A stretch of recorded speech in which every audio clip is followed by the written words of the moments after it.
Deer special executive অ্যাসপিরেন্টরা, আশা করি ভালোই আছো। আজ হাইকোর্ট ডিআরডব্লিউ আর স্পেশাল এক্সিকিউটিভ নিয়ে এই ভিডিওতে কথা বলবো।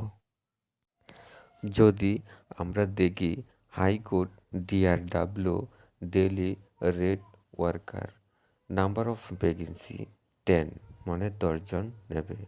Salary per month 12,300, per day 410 টাকা করে দেওয়া হবে। হ্যাঁ, বুঝলাম, তবে এক্সাম কবে?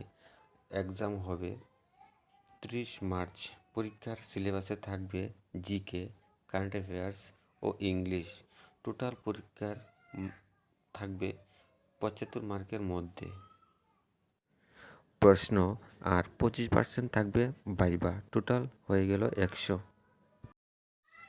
আর যদি বলি স্পেশাল এক্সিকিউটিভের কথা, সেটা প্রায় কমপ্লিট, তবে মার্চের দিকে মেরিট লিস্ট প্রকাশিত না হলেও এপ্রিলের দিকে একদম নিশ্চিত। নতুন হয়ে থাকলে আমাদের চ্যানেলটা সাবস্ক্রাইব করে পাশে থাকবেন। Thank you so much for watching video. Subscribe my channel.